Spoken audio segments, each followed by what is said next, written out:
In this video, I'm gonna rank every single boss SMG in Fortnite history from worst to best. This is every SMG that is exclusively obtained by either killing a boss or from an NPC around the map. And while, yes, I have ranked every mythic SMG, that list was made over a year ago now, and remember, not every mythic SMG is a boss SMG and vice versa. Of course, when I say obtained from an NPC, I mean it is that NPC's exclusive weapon, right? Something like Gwenpool's dual micro subs. Not just any regular bum SMG off the street. That's all I've got for this intro. If you guys do go on to enjoy this one, please consider leaving it a like and using code TYFRYZ in the Fortnite item shop when you make your next purchase. And yeah, let's get into this ranking video. At number 14 in dead last, no surprise, it is Zig and Choppy's ray gun from Chapter 2, Season 7, and from Chapter 4, actually. And while in Chapter 4 it was not obtained from a boss or an NPC, in Chapter 2, Season 7, it absolutely was. And I've got nothing to say, right? It's gimmicky, it is not very good, it's just a straight beam of energy. It's cool to use, it's fun to use, it's not practical, and I would almost take every other SMG in Fortnite history over this thing. And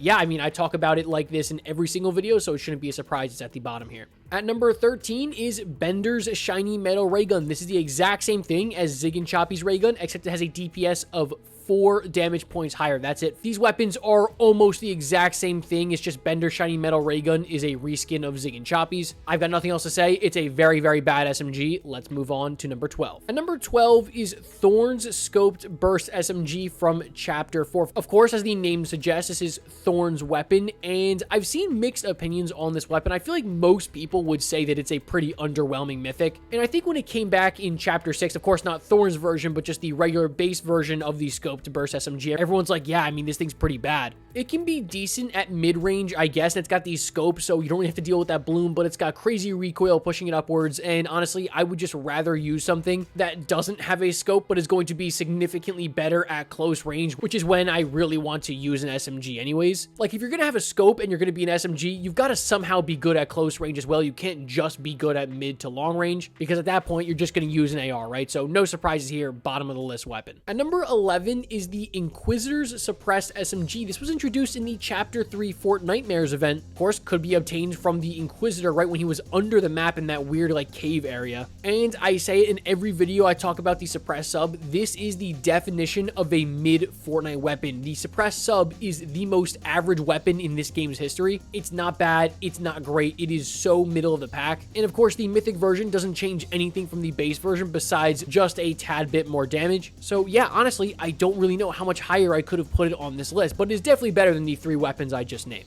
At my number 10 spot today, guys, is going to be a weapon I mentioned in the intro. It is Gwenpool's dual micro SMGs from Chapter 5 Season 4, and yeah, that's the only time we ever saw these weapons, and it's a really weird one, right? I feel like this is a case of a weapon that was just introduced in the wrong season, right? Like, how are you supposed to be effective using this weapon shooting against someone who is using a hover jet? You really can't, and if you remember back to Chapter 5 Season 4, there really wasn't that many like close range engagements, right? Because everybody had hover jets. A lot of the fights were either you picking someone else out of the air or someone picking you out of the air. There wasn't a lot of like on the ground box fights, and that is the only time when the dual micro SMGs are really going to excel. They have horrible range, horrible accuracy, but very close range inside of a box, they're going to shred. And I feel like in any other Fortnite season, they would have been a lot more viable. But in Chapter 5 Season 4, I just feel like they didn't get the love that they deserved. And unfortunately, since they were only in that season, that is going to reflect in my rankings today.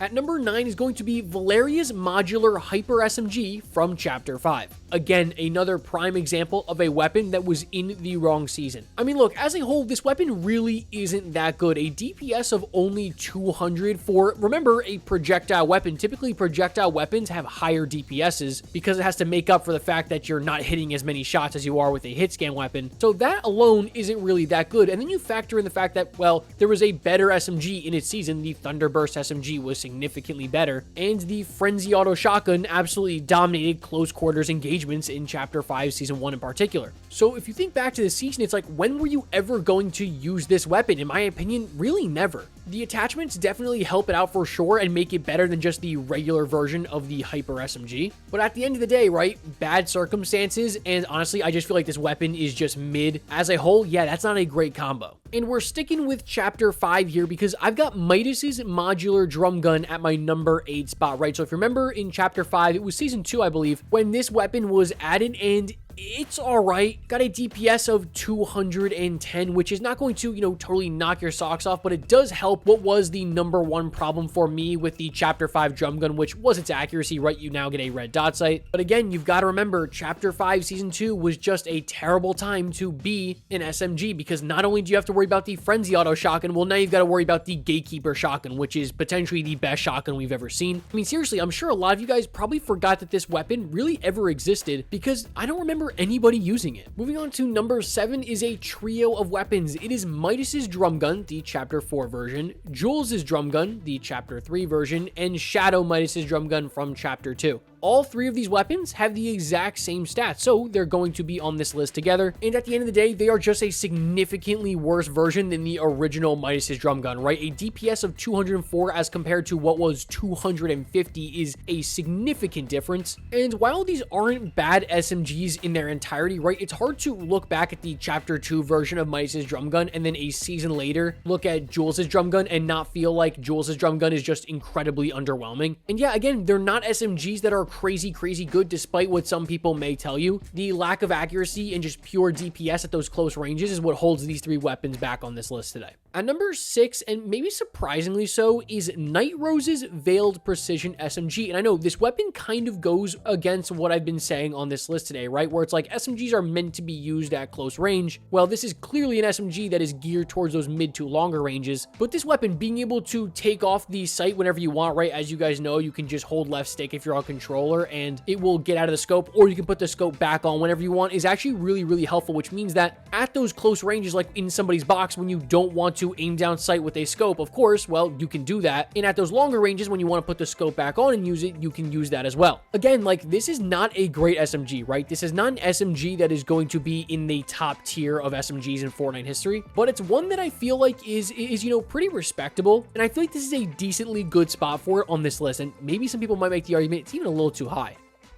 At my number 5 spot today is going to be Hades' modular Harbinger SMG, and I think this weapon is so criminally underrated because of the learning curve it has around it. This is a weapon that cannot be used outside of a box range, in my opinion, right? Because as you know, it has a funny little mechanic where it has barely any recoil in the first couple shots, but then becomes harder to control once you hold down the trigger for longer periods of time. So that means that if you just exclusively use this weapon when you're just going to be kind of barrel stuffing someone, you're not going to feel that recoil. And if you use it that way, like it's meant to be used, it can be really good and will out DPS a lot of close quarters weapons. But at the end of the day, right, you've got to remember this is another chapter 5 season 2 weapon that just has a tough time competing against the gatekeeper shotgun, right? Like, why would you ever go to the underworld to get this weapon when you could just go to Grim Gate and just get the best shotgun in Fortnite history in Cerberus's gatekeeper shotgun, right? So again, another weapon that I feel like maybe didn't get the love it deserved, but I'm giving it here in this video, although it does have its flaws.